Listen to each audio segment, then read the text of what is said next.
You're listening to the Everything Went Black podcast.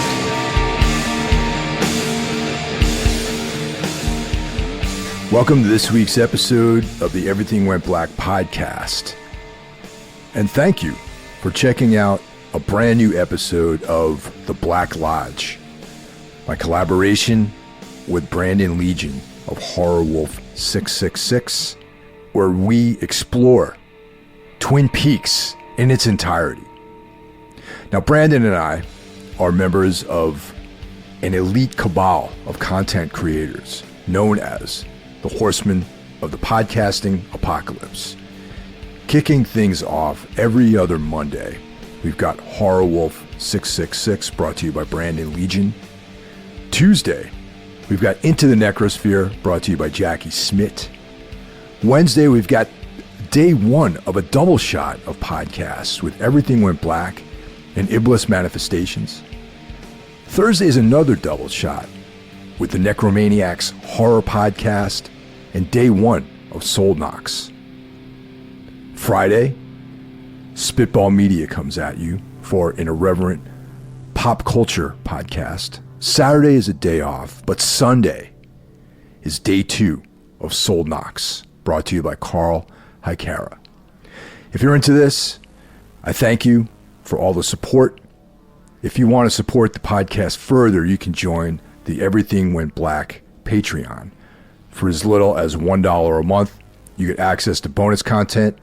For $5 a month, you get bonus content plus early access to all of the shows. And for $25, you can become a sponsor.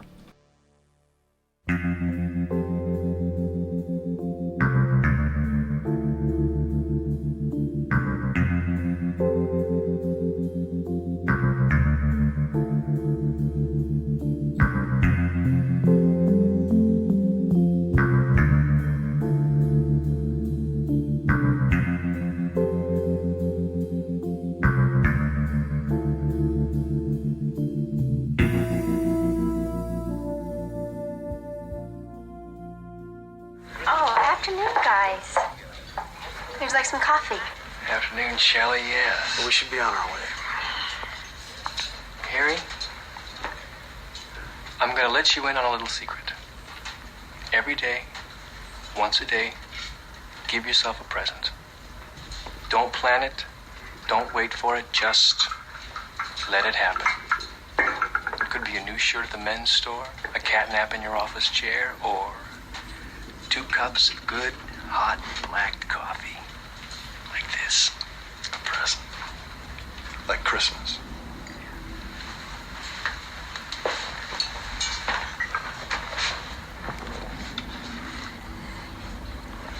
Oh, man, that is the spot.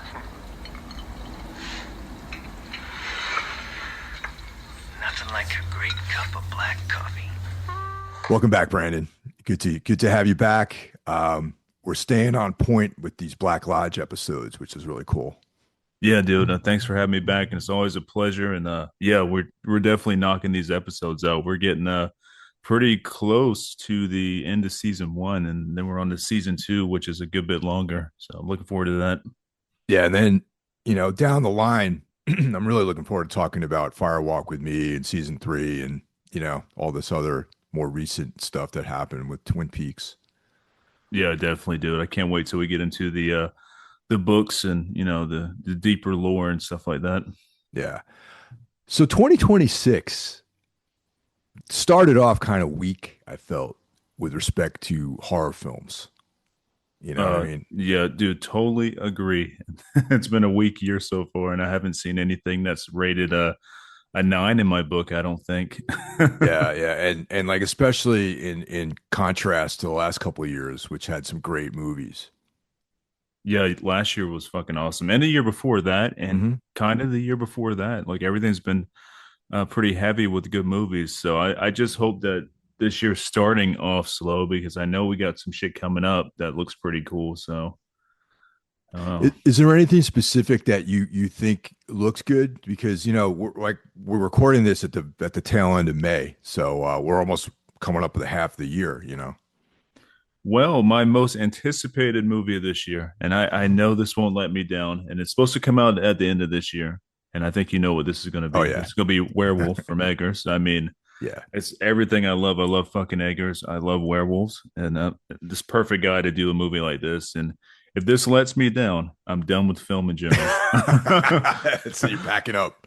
I'm done, man. I'm like, if this is bad, like I'm fucking done. But there's no way this is gonna be bad, so I'm not putting any bad energy out there. But I'm looking forward to that. I am looking forward of I'm looking forward to the new rendition of Resident Evil, which is done by Zach Krager. You Yeah, know, he's been fucking dynamite on everything he's done so far. So I have pretty high hopes for this. And I'm also a Resident Evil fan, like the video games and shit. I love those.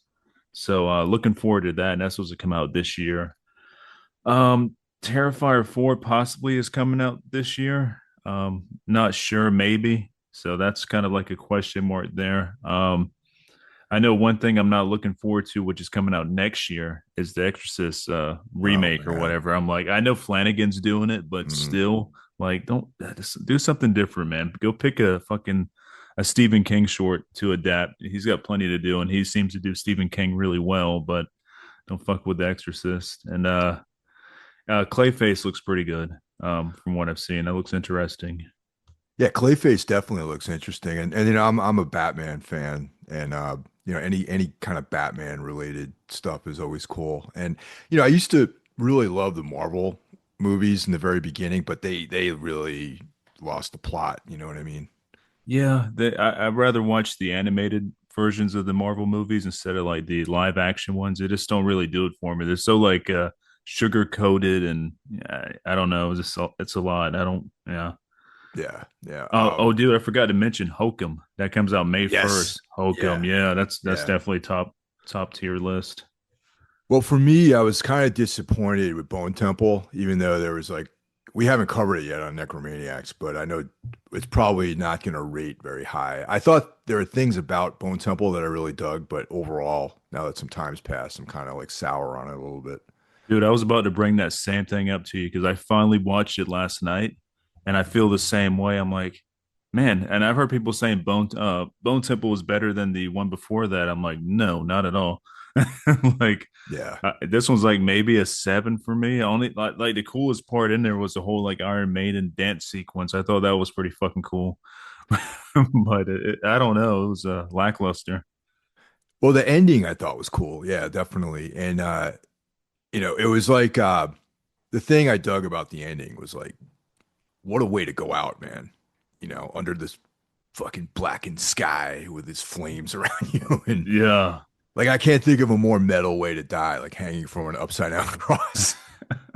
No, that was cool as shit. That whole sequence like did it for me. It was just like the rest of the film just kind of it slogged on and nothing really happened. It felt very small in scale compared to the other 28 Days movies. Like there's not a lot going on. And the Jimmies, they're okay, but it's kind of I don't know. I didn't really care for the Jimmies too much. Yeah, it kind of left me lackluster. And I guess this is like a spoiler for the Necromaniacs episode, but yeah, it's just very lackluster, I thought. But I did see one movie that I was very excited about. And it's probably I mean, I would say at this stage, could have definitely be a top six for me. And that was the Undertone. Dude, I haven't seen that yet, but that's on my list. I'm glad to know it's actually good.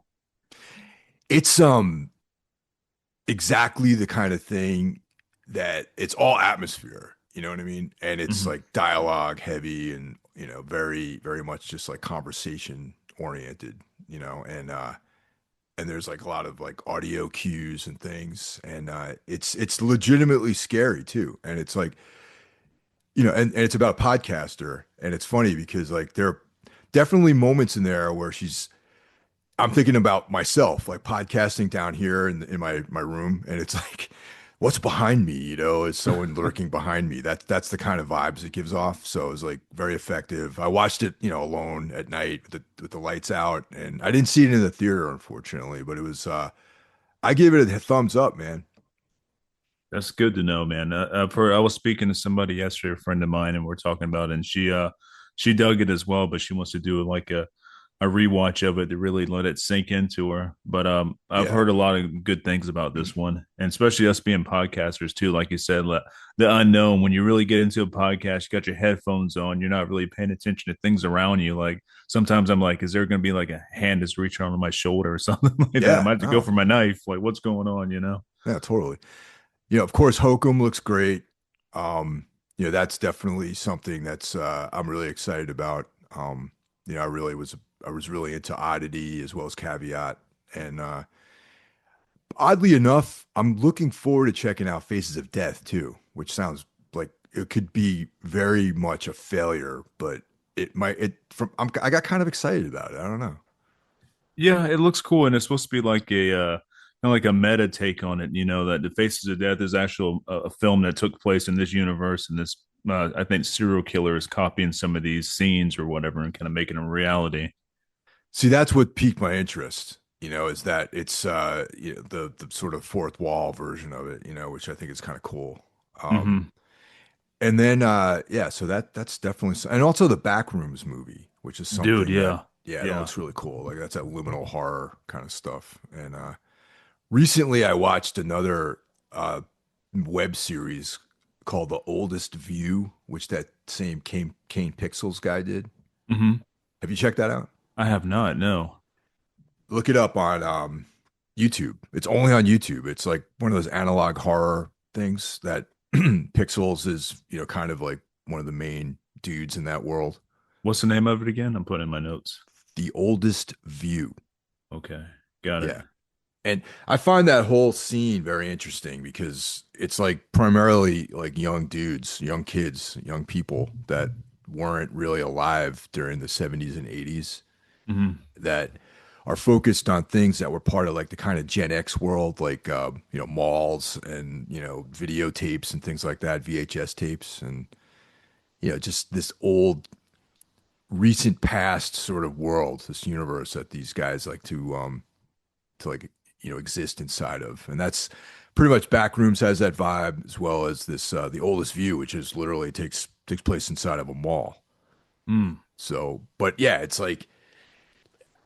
it's one of the things that made me think about was like when I was a kid, the mall near where I grew up, there was movie theater, right? Hmm. So you'd go to the late show, and when you leave, the mall's closed, Yep. right? So you got to exit kind of through that section of the mall to get to the parking lot, and you just look down, and all the stores are empty, and there's no one around, and it's like it always was real creepy, man. And I think a lot of the analog horror stuff really uses that feeling to kind of create this ambience, and I really, really dig that.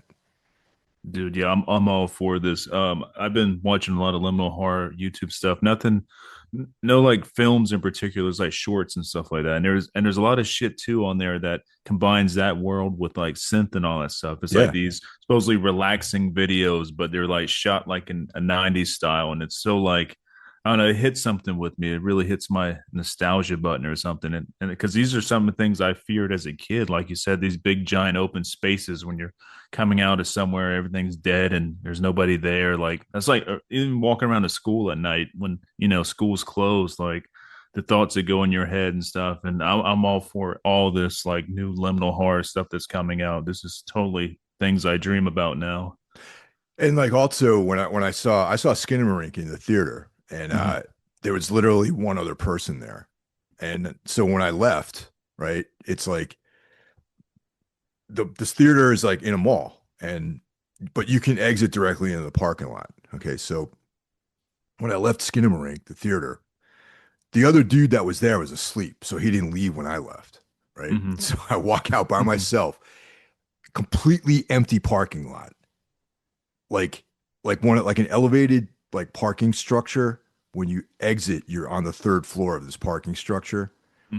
When there's no, it's open air and just like the street lights, and no cars. And I parked all the way on the other side of the parking lot. So I'm walking across this completely empty parking lot after watching Skinamarink. And I was like definitely hurrying up. Like I noticeably was like, is there so really creeped out by the whole fucking thing, man.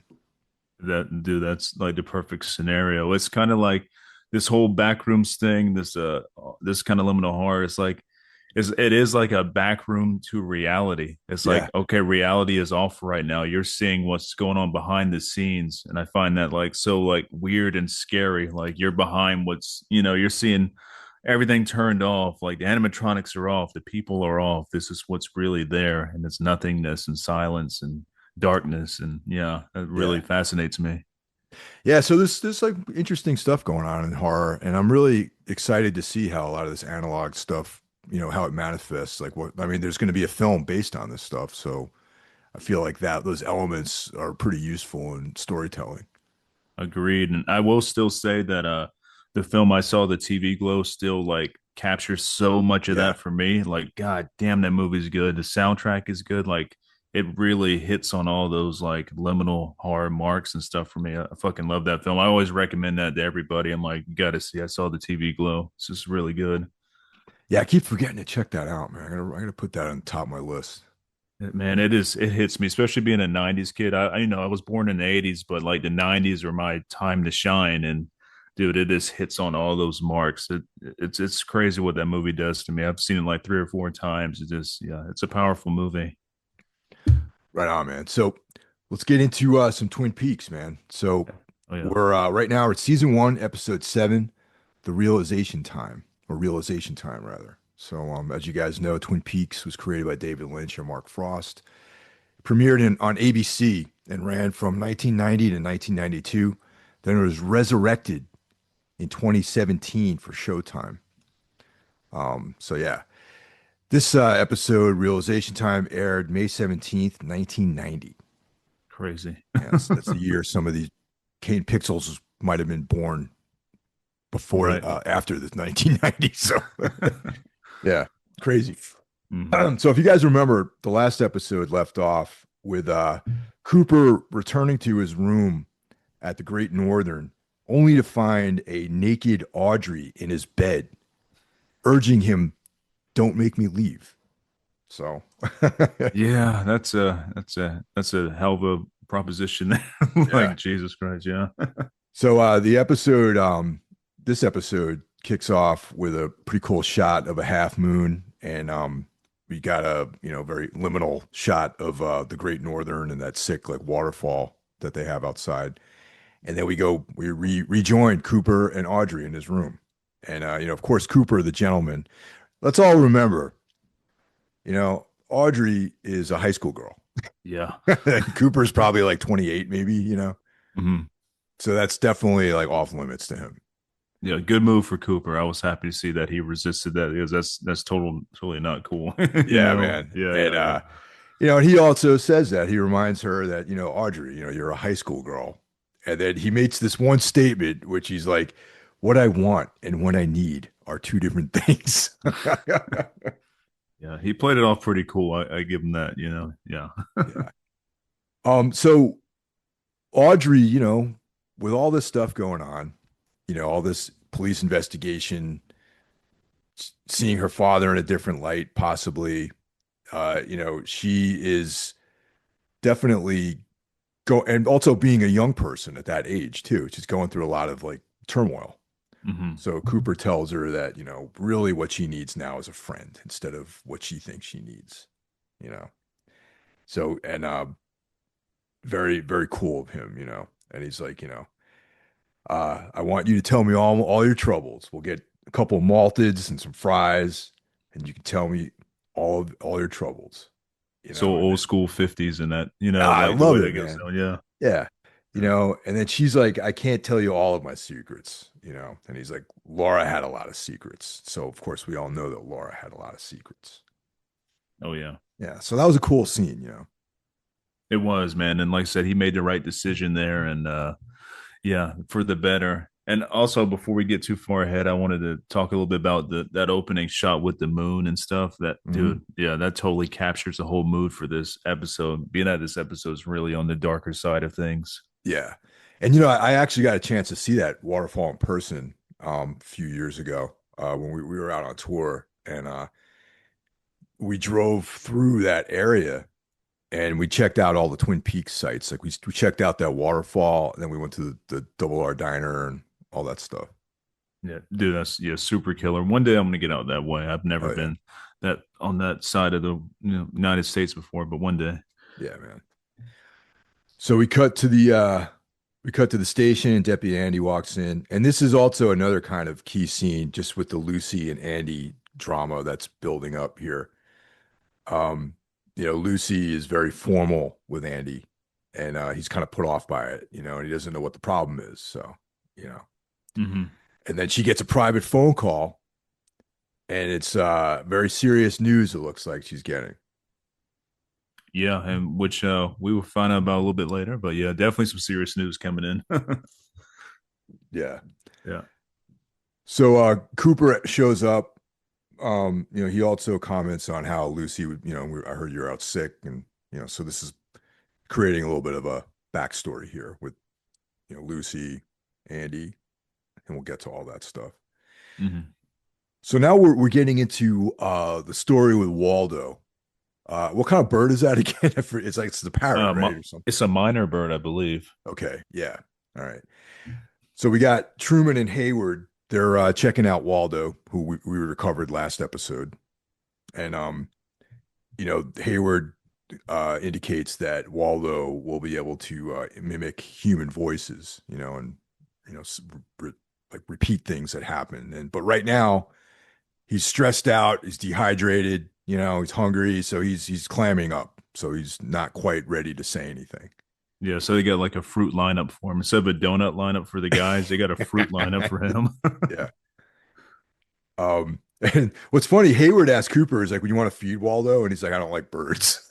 Yeah, that was. I thought that was kind of odd. Like he really does not like birds. He was like this, stiffened up over there. But Cooper kind of gives off a bird vibe, almost like a crow or something. I know it sounds kind of weird, but he has like kind of birdish tendencies I about could him. see Like, that. Yeah, all right. yeah, like what's that about? Yeah. So, they reckon that once Waldo's feeling better, he might be able to provide some intel on what happened that night.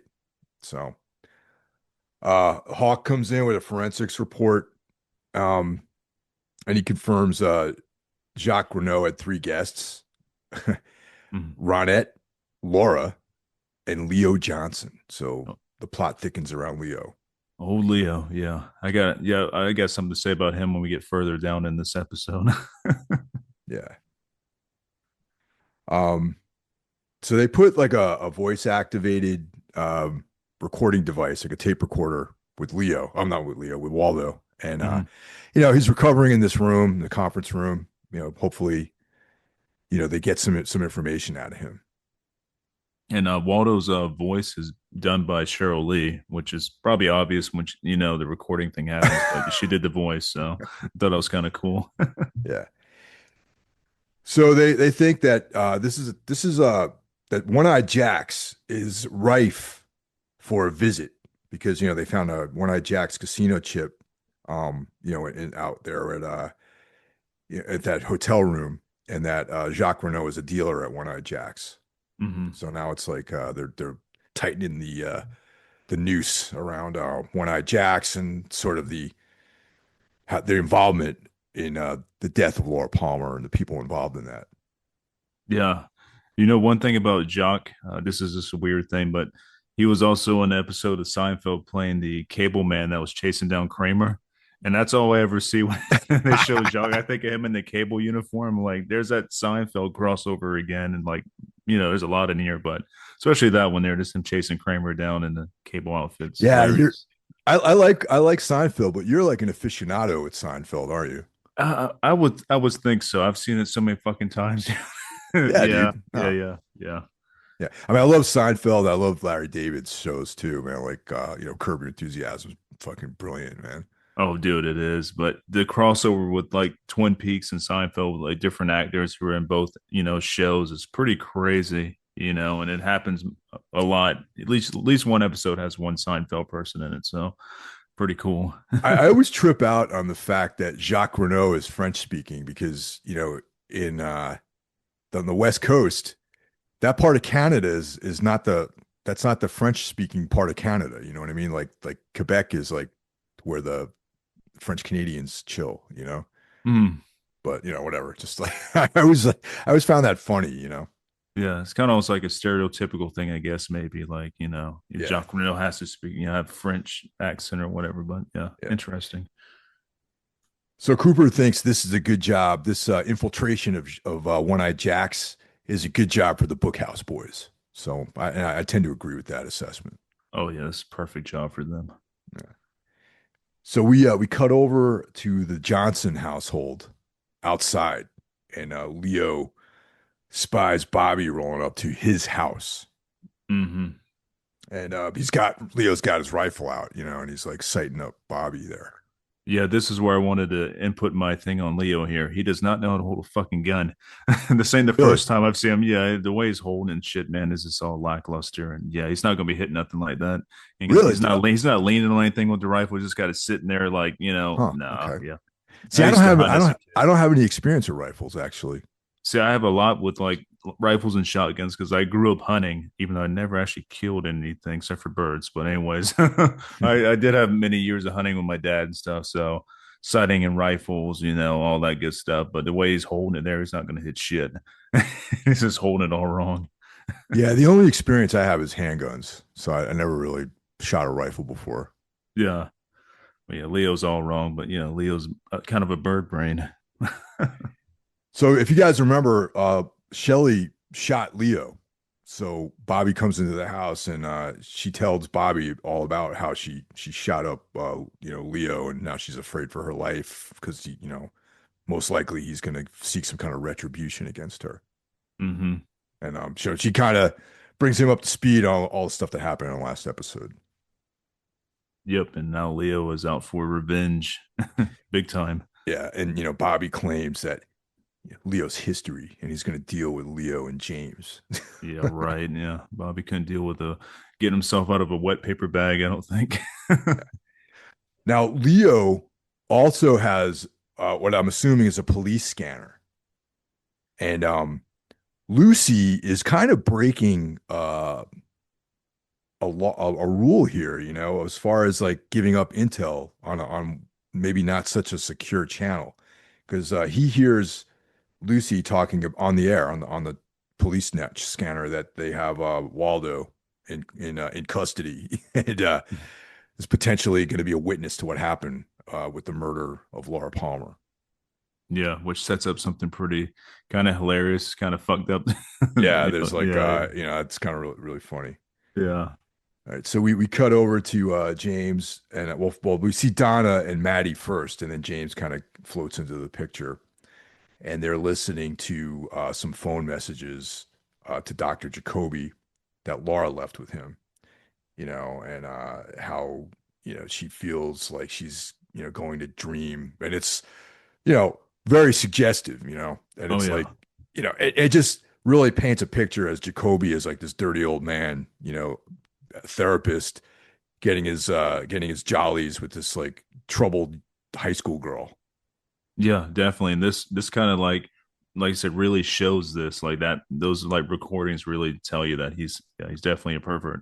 Yeah, and she's like, she could tell him her naked secrets. The ones he'll really like, the ones he loves or whatever. Yeah, Yeah, yeah. Um, so they also find an empty cassette case that was like the night from the night that Laura died. So there's like some more, sort of evidence floating out there. yeah, And they come up with this plot to sneak into Jacoby's office and try to recover some of this evidence. They at this point they think that Jacoby may have something to do with her murder, or he might have killed Laura himself. yeah. And I mean, a lot of evidence points that in that direction. So I mean, that's a good theory. Yeah. So they're coming up with a plan that they want to, break into his office. They want to get him out of his office because it looks like, as we see later, that Jacoby looks like he spends like 90% of his time sitting in his office, even late at night. So Yeah, him and those fucking stupid glasses. God, this yeah. guy just irritates me. So we cut over to Horn's department store, and Audrey is quote unquote working at the perfume counter. And Yeah. you guys will remember that she manipulated her way into getting a job at the perfume counter. Emery Batts, her boss, who's in charge of that department, she kind of strong armed him by saying that she's going to tell her dad that he tried to sexually assault her, and to avoid that conundrum, he gave her the job at the perfume counter because Audrey wants to find out what the fuck's going on, man. She wants to figure this caper out, and she's doing some sleuthing on her own. Yeah, and she's doing a damn good job of it. She's making progress, and she's going to get deep here pretty soon. Yeah. So we see her working her poor customer service skills with this like older lady looking to buy perfume, and the older woman tells her, "I don't appreciate your attitude." Yeah, she basically told the old lady to put one of those air fresheners around her neck, like the pine one. That's great. No, that's totally something she would do. So Audrey claims falsely that she has to use the restroom, and she snoops into her boss's office, and it's also while sneaking a cigarette too. Yeah, how did it not smell that? I guess it is the '90s, so everybody smokes. I'm sure the whole fucking place smelled like smoke, but still, like just smoking right there. Yeah. So she hears bats coming, so she hides in the closet, and then we've got we she witnesses this interaction between bats and what's her name, Jenny, I think. I believe so. This one of her coworkers, a young lady, and he gives her a gift because she did such a good job at the club, and it's like a unicorn, and which he claims is a ancient symbol of purity. Oh, so creepy. Yeah, yeah. Yeah. So she was at the club, which we're assuming is One Eye Jacks, and they would like her to continue. Okay. And he runs down, she asks him, like, well, what kind of jobs are available there? He's like, well, there's hostess, waitress, and hospitality girl. Hmm. Which if you can read between the lines, would probably entail sexual favors to rich men, and so this kind of like closes the circle on where they were getting their talent from, and of course, it's the Horn department store perfume counter. Yeah, he's kind of like the recruiter. He's a He's the recruiter. the talent guy. Yeah. And Jenny says that it sounds cool. And so he gives her a phone number for the Black Rose and sends her over to the evening wear. So she's going to be graduating into the hospitality girl role over at One Eye Jacks, it appears. Hmm. So he leaves the office. Audrey comes out of the closet and she goes through his black book, which, and she finds the name of Ronette Pulaski in there. So yeah, we're closing the circle here, starting to figure out, who's involved, who potentially has a hand in the murder and attempted murder of Ronette and Laura Palmer. Yep. Excuse me. When I hear the Ronette Pulaski, I think Roman Polanski. I'm like, what is that? This a thing? I guess maybe I'm just thinking too far into this. It's the names are very similar. Yeah, it's like just a female version. I don't know. It's a dumb thought, but could be something. Yeah. So we cut to the diner, and we've got Hank Jennings kind of flirting with Shelley, and he's like kind of doing that, typical, being in jail, it's like being locked up made me a better man type vibe, you know what I mean? Yeah, and he And totally ain't. yeah, he's like, he's buttering her up a little bit, and it's like I paid my debt to society and all this stuff, and he butters her up about helping out Norma, but he's also fishing for information. Oh yeah. Yeah, so Shelley, just kind of slips and mentions Big Ed. All right, and at this stage, I don't really know if Hank, he probably suspects that Norma was involved with someone, maybe not Big Ed specifically. He definitely has a look though when that name's mentioned. Like you see the anger in his eyes. Like he's like, "Oh, fucking Big Ed." Yeah. So, it kind of maybe confirms some of his suspicions. And it's a nice touch um, when he swipes this Zippo lighter from the counter, which I think is like, he just can't resist being a small time criminal. Yeah, he's still a scumbag. Yeah. I thought this next little bit was cool where, Harry and Cooper roll up and they kind of flex on Hank. You know what I mean?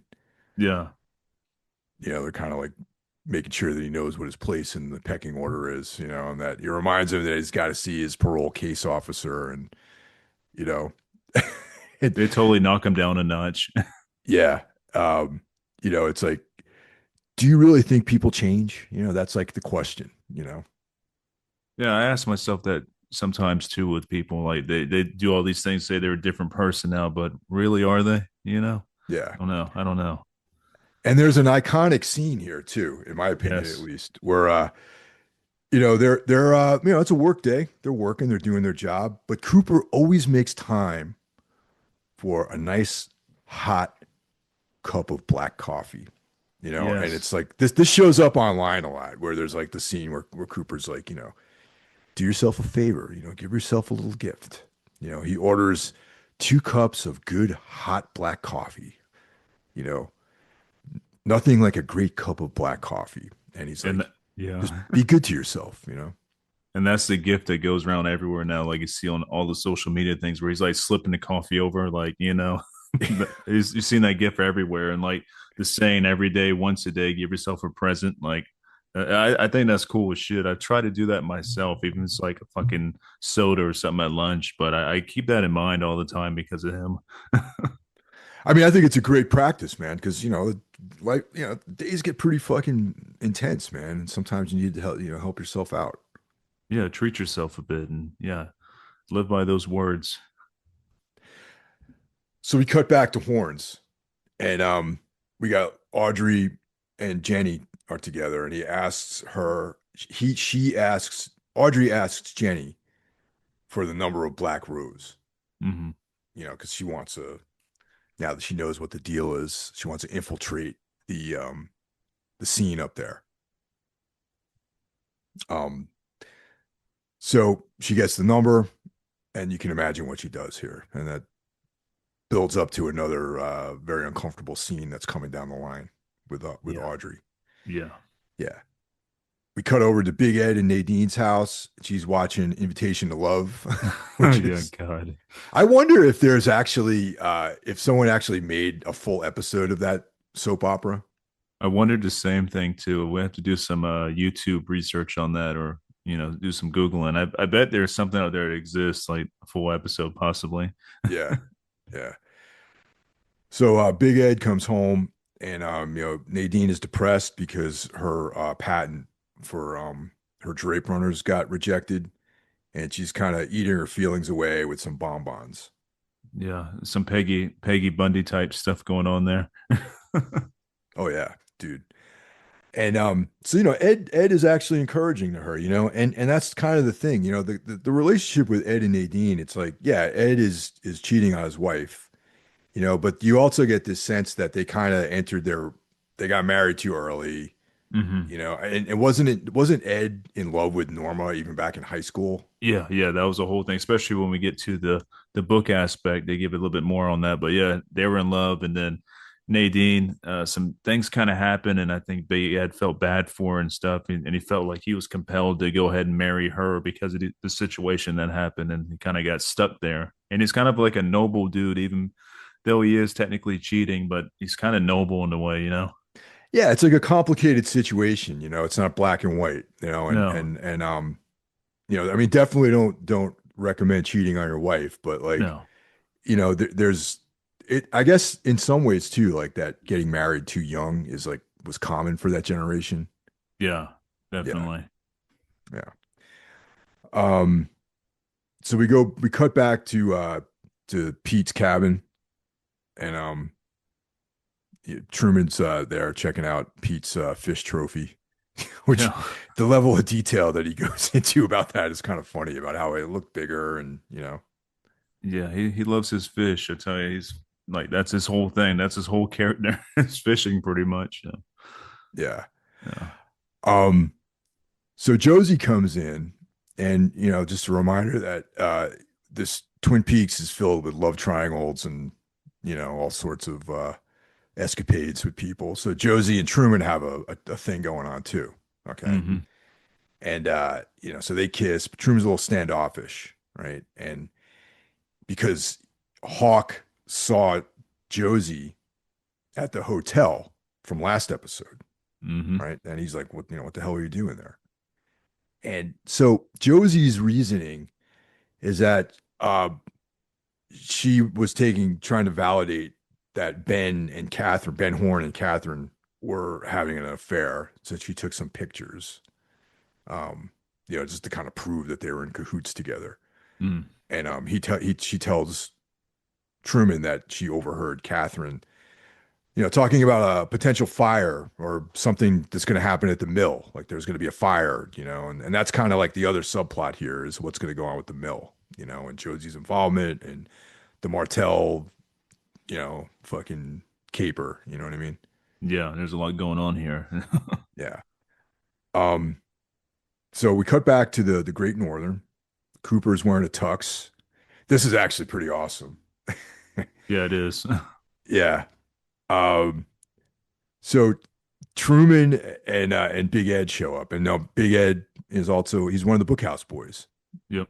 So they're getting ready to infiltrate this party up at the One Eye Jacks, and so which I thought this is really funny. So there's this gambling thing going on, and Ed is giving 10,000. Well, does he give him the whole 10K or No, they he gives split him it? like 300. He gives him 300 out of the 10K to start off with. There you go. All right, yeah, Yeah. that's what it is. So Cooper has requisitioned $10,000 from the U.S. government, okay, for their to use in their undercover activity.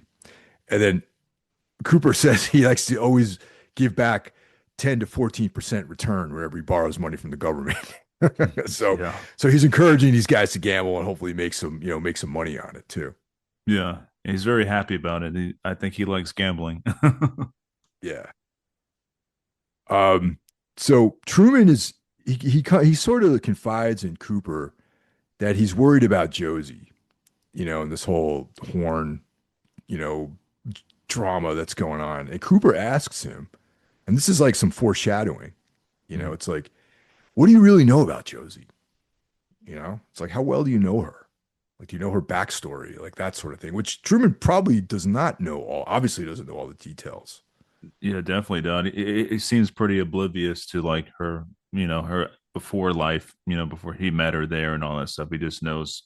It seems like he knows very little, and we actually know a lot, but we also read the book and Yeah. jumping ahead, we know a lot about her, but I don't think he knows anything about her. Yeah, so he's kind of running blind. You think about it, small town guy. You got this exotic lady, mysterious, shows up. Why not get involved with her, right? Yeah, You yeah. know, She kind of put a trance on him and stuff. So yeah, and Truman says that, oh, I trust her. And then Coop's like, well, that's good enough for me, and Coop is always like backing his friends, which is really cool about him. yeah, Mr. Positivity, very, very good with that kind of stuff. So Hawk is out in the van waiting for those guys, and they're going to be going up to One Eye Jacks, and they're going to be posing as high rollers from the Tri Cities. Mm-hmm. With their get ups that they're about to put on. Dude. Yeah. Um, so we go back to the Great Northern, and we've got Audrey. She's creeping up to the desk. She wants to know if Cooper's come back, and she's leaving him messages, and she needs to talk to him about probably the stuff that she discovered. Mm-hmm. Yeah. Now this is an interesting scene that's next, where where Catherine this now this is kind of weird too. Like this life insurance agent shows up at night with some unsigned papers. Yeah, yeah. What kind of shit is that? I mean, Yeah, tell me that's not sketchy. I mean, I reckon life insurance stuff happens during regular business hours, right? I would think so. And this guy's coming in here like the Grim Reaper and stuff. He even looks like a Grim Reaper. He's kind of creepy looking fella. So he has some unsigned papers that he needs Catherine to review and check out. And so Josie's listed as the beneficiary on the last page, and Very suspicious. yeah, so the agent was like, I intentionally withheld this last page because I thought it was unusual that Catherine didn't know about this policy. So yeah, so he kind of like he also suspects there's something up. Hmm.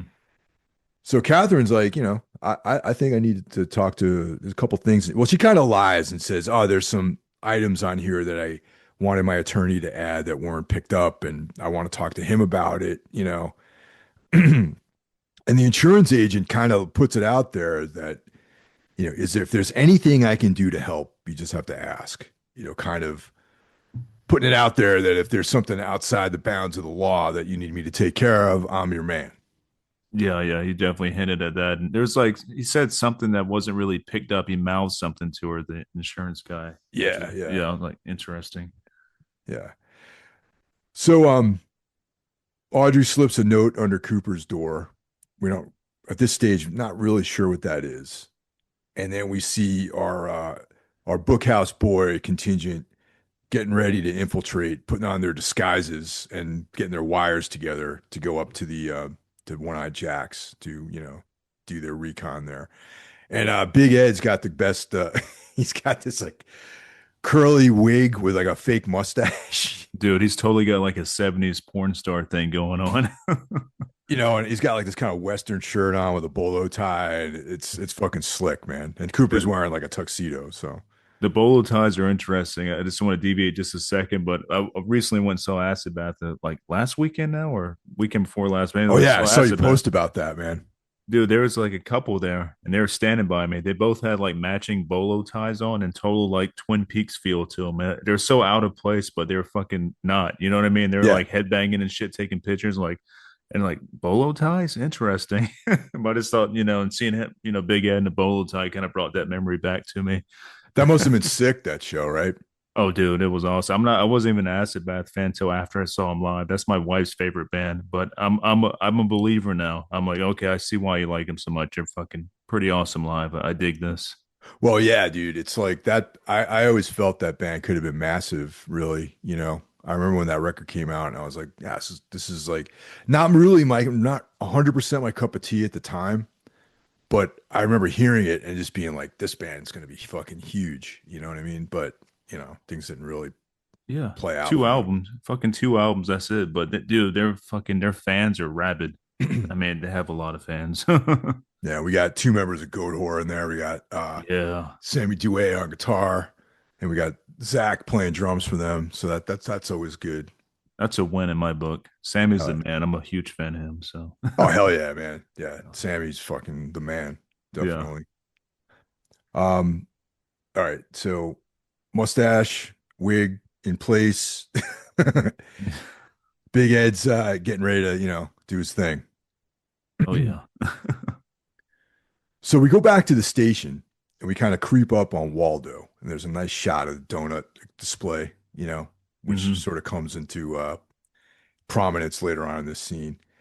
Waldo starts speaking.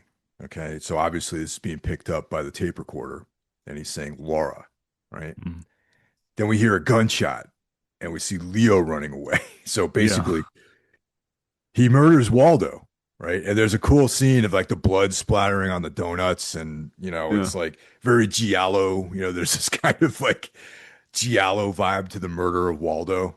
Definitely because of the blood color, man. It's so Oh, super yeah. bright. It looks like jelly from under the donuts. I'm like, man, I still want to eat these donuts. I know it's blood, but it looks like fucking jelly.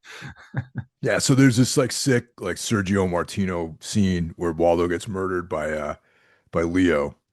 So, who shot Waldo? Right. You know.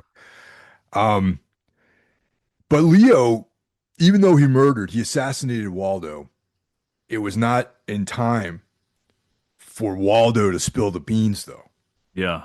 right? So there's like the tape recorder catches a lot of evidence, Laura, don't go there. You're hurting me. Stop it. Leo, no. So he gets named by Waldo on the tape recording. Yep. His that whole assassination was in vain. Yep. Now, let me ask you a question. Do you think that that would be sufficient evidence to convict Leo of a murder? With the testimony of a bird. Yeah. I don't know, man. Like, I mean, and like the bird's gonna lie or anything. That's like what he heard. So maybe, yeah. I It depends what court you throw that into, I guess you're guess. right, man. Yeah. Maybe in Washington State, they got You different need rules. somebody who practices bird law. I don't know if you ever watch Always Sunny in Philadelphia, but Oh, yeah. Charlie practices bird law, so he would be the guy you want to use for this case. Um, yeah, so there's this kind of like heavy mood, where it's a really interesting scene because it's kind of funny, but typical to this show, it kind of fluctuates quickly from humor to this dark, heavy vibe. You know what I mean? Yeah, in a heartbeat. It's like with the score too. Like the score can be pretty happy for a second, then out of nowhere you're down to that really dark, nasty, moody stuff. But yeah, that's Yeah, how the whole tempo of this show is like that. yeah, totally. So Coop and Big Ed, they're up at One Eye Jack's, and the conversation they're having with Blackie is funny because it's like steeped in like sexual innuendos and all this sort of stuff, Oh yeah, you know. fucking Big Ed and his porn stash. And like Cooper is like such a geek too, man, which I love about him. He's like, glad to know you, Blackie. I like your style. It's Yeah, like, and she calls him Gary Cooper, I believe. So you yeah, like Gary Cooper, and that supposedly he actually played Cooper in a movie, if I'm not mistaken. I was reading on here. Kyle That's McLaughlin. I think so. Let me see where I saw it. It was in my notes here. I don't know where the hell I had it. I'm sorry. He said he looked like Cary Grant. Cary Grant, yeah. Yeah, yeah. Blackie tells us like Cary Grant, and Kyle McLaughlin would later go on to play the ghost of Cary Grant in Touch of Pink in 2004. So I've there you never go. seen that movie. I've never heard of before. Touch of Huh. Pink. Yeah, might be good. So they're Barney and Fred. That's their fake names. Yeah, So we like got in Twin Peaks, we got Barney and Fred, and we got Ben and Jerry. yeah, Yeah. That's funny, right? yeah. Yeah. So they move into some playing some cards, dice, things like that. And let's see. So they start gambling with the taxpayer money, and we kind of leave them to their own devices for a while because we cut back to the Hayward house and we see Maddie sneaking out. And then Leland's just like moodily sitting in the dark living room by himself. I have a theory that that's not really Leland there. I think Oh, that's Bob possessing him in that moment. Because I mean, the way he looks at her and stuff like that, dude, I think he's oh, going. I think that's Bob. wow, dude. Yeah, I made a note of that. I'm like, holy shit. I'm like, I think that's Bob. See all these things, man. Like I kind of went right by me, but I think you're right now that I think back on it. Dude, that was an evil look. That scene there was pretty fucking scary. Like, but that's what David Lynch is good for. Like those Yeah. like split second like things there that really just get you. And that really got me last night. Ray Wise is like a sort of like an unsung actor, man. Very underrated. Oh, Yeah. 100%, dude. He's great in everything he's ever been in. Even if the movie's not great, he's always great. Yeah, he's like very subtle, and he's very good at like being expressionistic facial, acting, I guess, for lack of a better term. Yeah, he's really good with his facial stuff, like especially when he's smiling or like he can look really sinister, like in this scene here, like super sinister. Yeah, he was in RoboCop. Yep, yep, a great Yep. villain. Yeah. There's another film that I saw. It's like this Lovecraftian. Fuck, I can't remember the name of it though. But he's in this other movie I saw that's very good, which I can't remember the name of. So it's kind of useless that I'm bringing it up. But yeah. All right. So Maddie is in a wig and she looks exactly like Laura, which we would expect since it's the same actress that plays both roles. Hmm. She meets up with James, who's like just standing in the darkness, and he's like visibly like kind of spooked by the uncanny resemblance that she has with him, which that she has with Laura. Yeah. So we we check in with Ben and Jerry, who we mentioned earlier. Oh, yeah, Ben and Jerry. Ben and Jerry Horn. They're entertaining the Scandinavians. Okay, so now this is like some of the subplot here. The reason why Ben is so keen to burn down the mill is he wants that land for this like real estate venture that he and Jerry are trying to iron out with these European investors. So Hmm. that's why that stuff's going on. Yeah. So Jerry, his job is to wine and dine these Scandinavians and get them to sign the contract. And Ben's getting impatient with him. He's like, when are they signing the contracts? And Jerry's saying that, they want to sign, but they want to go to One-Eyed Jack's. This is what they hear. They hear a lot about this place. But Ben is like, well, how do they know about One-Eyed Jack's? Yeah, So and wasn't his brother kind of spilled the beans on that and told him yeah, about it? Yeah. yeah. So he's like, Jerry's supposed to be hush hush about what goes on up there, and he just kind of spills it to these Scandinavians. Yeah. Yeah. Um, yeah. So Ben calls up Josie and they have a brief conversation, but Jenkins is there with Josie. So now we see Jenkins as part of this, or Hank Jenkins rather. Hank, Norma's husband, is part of this web here. Hmm. Yeah. Um. So we're at this scene's actually funny, but also kind of dark in a way. With at One Eye Jacks, where little Audrey Horn shows up at Blackie's office. And they're going over. She's like looking to get a job there as a hooker, basically. And she's Yeah. like Yeah. making all these references to places in Vancouver, and her resume as a prostitute, which I found to be really funny. Yeah, and another thing I made a note of, what while she's like giving her resume, she uses the false name Hester Preen, which is the name of the protagonist in Nathaniel Hawthorne's The Scarlet Letter. And Yeah, so I yep, thought that was pretty cool. yeah, that's funny. Yeah. And she's like referencing all these places, like the Lost Dude Ranch, and all these like places and Blackie knows what's going on, right? She's like, Yeah, you're yeah. you're lying, like, but she doesn't identify her as Audrey Horn though, which I find interesting. Or I guess maybe she wouldn't because she's up there in Canada. Yeah. So she don't really know who she is. Yeah. So she's like, well, why should I hire you? You don't have any experience. And then Audrey shows her the maraschino cherry trick. Which she really did not do. She had a stunt one of those in her mouth. From I was reading some facts about this. She did not actually tie that with her tongue. So Yeah.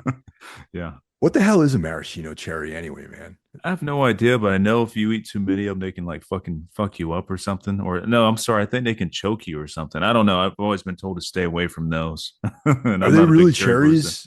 I don't know. I have to do some research on that. There's something weird about them. Yeah, it's like I never really knew if they were actually cherries or they do some sort of arcane process on them to turn them into these like weird candy things.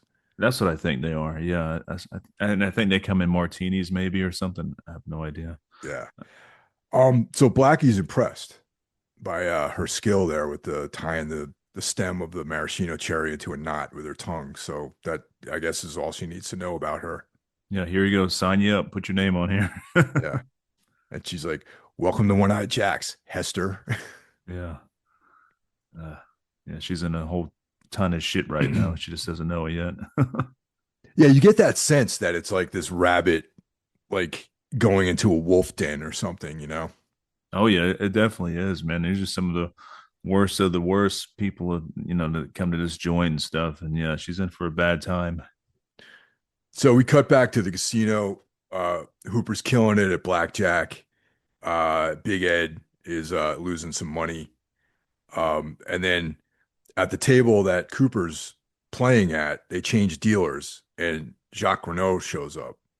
So there you go. We're face to face with Jacques Renault. So we cut over to Jacoby, and I'm assuming relatively late at night, and he's sitting in his office, right? Um, which is odd, no? Yeah, why is he at home? Does he just live? Does he live in his office? I wonder. You know. Yeah. So Donna, James, and Maddie, they call him, and this is kind of like their scheme to get him out. And Maddie like, hey, what's up, Doc? And she talks to him about the big bad dreams, the ones that he likes, and he's noticeably sort of freaked out by it. Hmm. And she's like, she gives him a place to meet with her, and he's like, kind of blown away by the whole thing, right? He takes a gun with him when he leaves too, which I find to be interesting. Yeah, just in case. Yeah. Um, he leaves. There's a package that's left for him with a videotape, and it's Maddie. This is what really convinces him. It's a videotape of Maddie dressed as Laura, and she obviously looks just like Laura Palmer, holding the day's paper to show that this isn't some old video. It's from today, the day that they're sending this to him.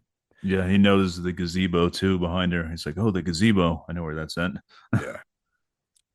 So that gets him out of his office, and then we see Bobby's like lurking out in the woods. He's just kind of watching them, and he Yeah, and he, he sees Maddie. hmm You know, yeah, you got that strange like POV going on there, very horror adjacent. Like the creeper in the woods. yeah, yeah. It's almost like this kind of like slasher-esque sort of scene. Yeah, yeah, I really dig that. Yeah. Um. So Donna and James they go into the building, and Bobby is like, I'm gonna get this guy, and he puts a bag filled with what looks like to be cocaine.